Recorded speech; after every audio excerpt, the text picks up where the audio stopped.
तळे विभाग शिक्षण प्रसारक मंडळाचे DG. Tatkare arts and commerce college तळा या महाविद्यालयाच्या वतीनं आज राष्ट्रीय फायनान्शियल अवेअरनेस डे हा आपण साजरा करत आहोत। यानिमित्त कॉमर्स विभागाच्या वतीनं विद्यार्थ्यांसाठी वेगवेगळ्या प्रकारची मॉडेल्स बनवलेली होती आणि या मॉडेल्समधून विद्यार्थ्यांनी सध्या आर्थिक नियोजन कसं करावं, आर्थिक बचत कशी करावी आणि ही बचत करत असताना आधुनिक युगामध्ये आपण डिजिटल युगामध्ये सध्या वावरत आहोत आणि या युगामध्ये UPI पेमेंट असतं, पासवर्ड असतात, वेगवेगळ्या प्रकारचे लिंक आपल्याला मोबाईलमध्ये येत असतात आणि याच्या सहाय्यातून विद्यार्थ्यांनी कशा प्रकारे जनतेला फसवलं जातं किंवा कशा प्रकारे लोकांना फसवलं जातं या सगळ्या गोष्टी अत्यावश्यक गोष्टी विद्यार्थ्यांनी मॉडेलच्या माध्यमातून अत्यंत प्रभावीपणे समजून सांगितल्या।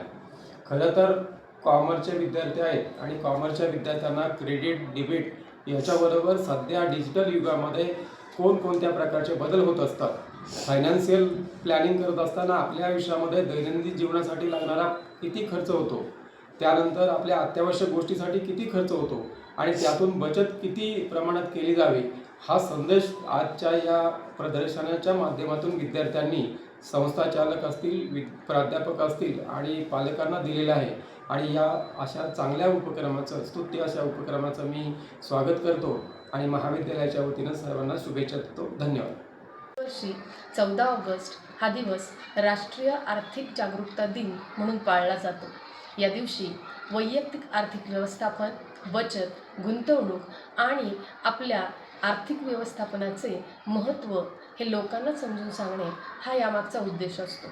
यामध्ये पैसे कमवत असताना आपण आपल्या पैशाचे व्यवस्थापन करत असताना पैशाची बचत करणे हे खूप महत्त्वाचे आहे। याचबरोबर भविष्यातील कर्ज टाळण्याकरिता आपण आत्तापासूनच कसे बचतीचे पद्धती मांडू शकतो या बाबतीतही आपलं नियोजन असणं गरजेचं आहे। याचबरोबर भविष्यात आपली आर्थिक सुरक्षितता निर्माण करावी या बाबतीचा संदेश सर्व लोकांना समजावून सांगणे, विद्यार्थ्यांना त्यांची ज्ञान असणे हे आवश्यक आहे। हा दिवस यामागचा हा उद्देश हा सर्व विद्यार्थ्यांना सांगण्याकरिता वाणिज्य विभाग व IQSC यांच्या संयुक्त विद्यमानाने आज विद्यार्थ्यांमध्ये वित्तीय जागरूकता प्रदर्शन हा सोहळा संपन्न होत आहे। आज आर्थिक युगात आपल्याला फक्त पैसे कमवणे इतकंच महत्त्वाचं नाही आहे, तर आपण कमवलेला पैसा हा योग्य ठिकाणी गुंतवणे हे तितकंच महत्त्वाचं आहे। तसेच भविष्यात आपत्कालीन येणारा खर्च, याचबरोबर कर्ज हे शक्यतो कमीत कमी कसे घेता येईल किंवा कर्जाचं आपण कसं टाळू शकतो या थँक्यू। माझे नाव केशव मोहम्मद गोले आहे। मी SY BComचा विद्यार्थी आहे। मी आज फायनान्शियल बजेटिंग मेथडबद्दल मॉडेल तयार केलेलं आहे। त्याच्या रूल्सनुसार 50%, 30%, 20% ही अमाऊंट आपल्याला रोजच्या सॅलरीतून किंवा मिळणाऱ्या उत्पन्नातून इन्व्हेस्ट करायला लागते किंवा खर्च करायला लागते। ते 50%नुसार आपल्याला रोजचे लागणारे एक्सपेन्सेस किंवा आपल्या गरजा आहेत त्याच्यावर आपण 50% खर्च करू। 30% म्हणजे आपल्याला वॉन्ट्स आहेत, म्हणजेच आपली आवड की स्पोर्ट्स असणे, ट्रॅकिंग असणे, फोटोग्राफी असणे किंवा कोणते क्लॉथ नवीन खरेदी करणे, ज्वेलरी खरेदी करणे, त्यावर आपण 30% अमाऊंट ही इन्व्हेस्ट करू शकतो आणि राहिलेली 20% अमाऊंट म्हणजे सेविंगसाठी आपण दिली पाहिजे। नंतर सेविंग करणे हे एक भविष्यासाठी युजफुल ठरतं आणि सेविंगला 20% म्हणजेच त्याच्यात आपण बँकेत डिपॉझिट करू शकतो किंवा इन्व्हेस्टमेंट करू शकतो, इन्शुरन्स काढू शकतो, हेल्थ इन्शुरन्स आहे, मेडिकल इन्शुरन्स आहे। धन्यवाद। माझं नाव श्रावणी शिंदे, FY BCom। नमस्कार, माझे नाव सोनल तटकरे, FY BCom। आम्ही सायबर अँड सिस्टम जंक्शनमध्ये एक मॉडेल बनवलं आहे। त्यामध्ये एक्झाम्पल देऊन आम्ही समजवलं आहे की काय असतं। जसं की आजच्या इंटरनेटच्या आणि तंत्रज्ञानाच्या युगात आपण बघतोय की आपण खूप फास्ट डिसिजन घेतोय। तसंच एक्झाम्पल दाखवलं की गाडीचा हायवेला आपण जसं फास्ट जातो तसं ॲक्सिडेंटची पॉसिबिलिटी जास्त असते, तसं इंटरनेटचा यूज करून आपल्याला फ्रॉड होण्याची खूप जास्त शक्यता असते। त्यासाठी आम्ही 4 पार्ट्स दाखवले। सेल्फ पार्ट आहे, फ्रॉड पार्ट आहे, ही फर्स्ट आहे आणि सेल्फ एस्टिमेशन आहे। त्याचे आम्ही चार्ट्स बनवले, त्याच्यावर आम्ही एक्सप्लेन करतो। सेल्फ स्मार्ट सायबर हॅबिट्स पहिलं पहिला आहे स्ट्रॉंग पासवर्डमध्ये आपल्याला स्ट्रॉंग एकदम वेगळा युनिक आणि स्ट्रॉंग पासवर्ड ठेवला पाहिजे. दुसरा आहे protect OTP and UPI pin. आपल्याला OTP आणि UPI पिन हे सिक्रेटली ठेवले पाहिजे. Use official apps. हे ॲप्स आपल्याला म्हणजे खात्री करून डाउनलोड केले पाहिजे. 2 फॅक्टर ऑथेंटिकेशन. यामध्ये आपल्याला सिक्युरिटी दिली पाहिजे. Verify before paying. आपल्याला जे पैसे द्यायचे असतील तर रिसिव्हर नेम, अमाऊंट आणि पेमेंट डिटेल्स कन्फर्म केले पाहिजे. Keep device update. आपल्याला रेग्युलर अपडेट केले पाहिजे.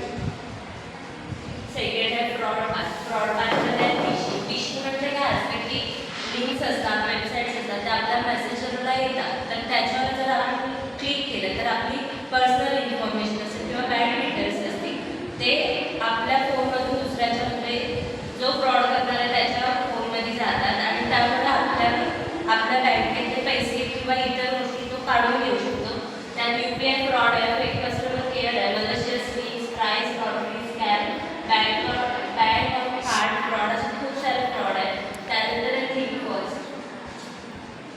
थिंक फर्स्ट म्हणजे स्टॉप, थिंक आणि व्हेरिफिकेशन. त्यामध्ये warning signal. Your KYC will expire today. म्हणजे KYC आपला एक्सपायर झाला तर काय करावं हे दिलं आहे. You have von a prize. जर तुम्ही बक्षीस जिंकलात तर ते म्हणजे बक्षीस जिंकलात तर प्रोसेसिंग फीज म्हणजे लगेच घरी जाऊ नये. Your account will be block. जर तुमचं अकाउंट ब्लॉक झालं तर लगेच बँकेला संपर्क साधा नाही. Tell me your OTP to complete the refund. म्हणजे OTP कोणाला शेअर करू नये. नमस्कार सर्वांना, माझं नाव राहुल वारेकर. माझ्या प्रोजेक्टचं नाव आहे digital payment convenience with security.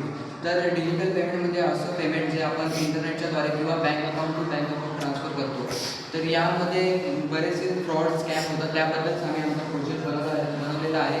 आणि जे डिजिटल पेमेंटमध्ये काही कॉमन फ्रॉड स्कॅम होतात याबद्दल आम्ही एक चार्ट देखील बनवला आहे.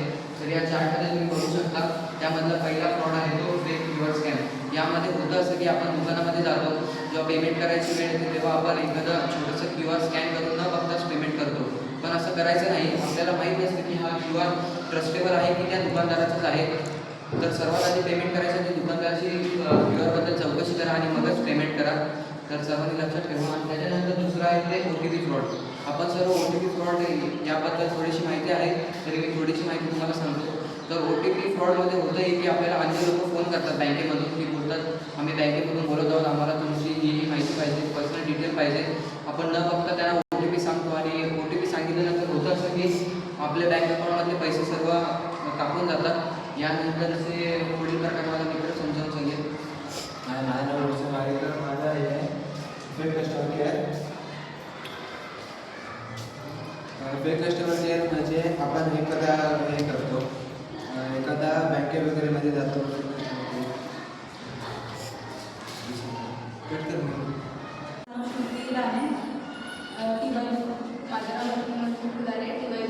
आमच्या मॉडेलचं नाव आहे कंझ्युमर राईट्स. आम्ही कंझ्युमर राईटच्या 4 डिपार्टमेंटमध्ये विभागले. एक safe online shop, second banking consumer rights, third complaint आणि 4 कंझ्युमर हेल्पलाईन इन्फॉर्मेशन.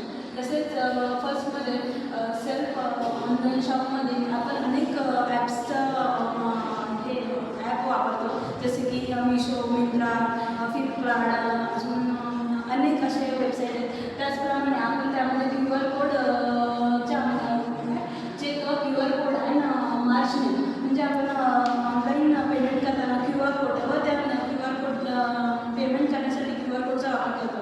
तो QR कोड वापरण्यासाठी आपण काहीतरी त्या QR कोडचं नाव त्याच व्यक्तीला आपण पेमेंट करतो आहे का हे सर्व बघितल्याशिवाय पेमेंट करू शकत नाही. त्यानंतर मग avoid to subscribe link and offer. एखादी ऑफर आपल्याला आली ती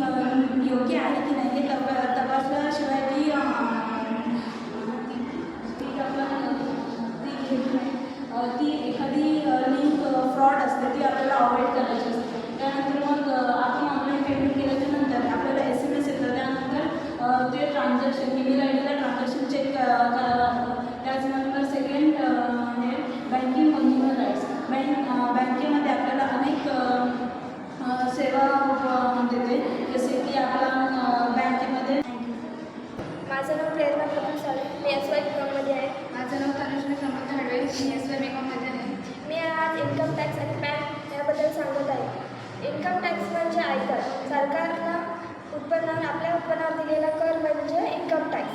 आपण भरलेला कर हा देशाच्या विकासासाठी उपयोगी पडतो. त्यामुळे सरकारी रस्ते, शिक्षण, आरोग्यसेवा आणि उत्पन्नासाठी उपयोगी पडतो. म्हणूनच pay tax today build a better tomorrow. म्हणजेच आज कर भरूया, उद्याचा भारत अधिक चांगला बनवूया. आता मी पॅनबद्दल सांगते. पॅन म्हणजे परमनंट अकाउंट नंबर. आणि पुढचंही ह्याच्याबद्दल सांगते. 2.5 लाखपर्यंत 3%, 5% आणि 5 ते 2.5 लाखपर्यंत 10%, 7.5 ते 10 लाखपर्यंत 15%. एवढं करून लागेल. सर्वप्रथम गुड मॉर्निंग. माझं प्रोजेक्टचं नाव आहे बँकिंग अँड सेविंग. माझं नाव निखिल नितेश भगत. मी FY BComमध्ये शिकत आहे. तर पहिले बँकिंगपासून सुरुवात करतो. बँकिंगमध्ये बँकेचे काही व्यवहार, बचत करणे, आपले पैशांची देवाणघेवाण आणि पैसे आपले सुरक्षितरित्या बँकेत ठेवणे म्हणजे बँकिंग. सेविंग म्हणजे काय? आपल्या पुढील भविष्यासाठी लागणाऱ्या गरजा किंवा आपले फ्युचर गोल्स, घर खरेदी इत्यादीसाठी लागणाऱ्या खर्चासाठी आपण थोडेसे पैसे बचत करून ठेवले म्हणजे सेविंग होते. बँकिंगमध्ये 4 अकाउंट येतात. पहिला account saving account, current account, FD आणि RD. सेविंग अकाउंट म्हणजे काय? आपल्या सर्वसाधारण माणूस सेविंग अकाउंट रोजची देवाणघेवाण पैशाची साधारण सेविंग अकाउंट म्हणजे. करंट अकाउंट म्हणजे काय? व्यावसायिक आणि वारंवार व्यवहार करणे म्हणजे करंट अकाउंट आहे. FD म्हणजे फिक्स डिपॉझिट म्हणजे एखादी रक्कम मोठ्या व्याजासाठी बँकेत ठेवणे. आणि RD म्हणजे काही नियमित रक्कम ही महिन्याअंतर्गत देणे म्हणजे RD होते. सेविंग म्हणजे सेविंग सगळ्यात महत्त्वाचं म्हणजे आपल्या रकमेचे रोजगारात येईल किंवा उत्पादनातील काही थोडासा भाग फ्युचरसाठी ठेवणे म्हणजे सेविंग होते.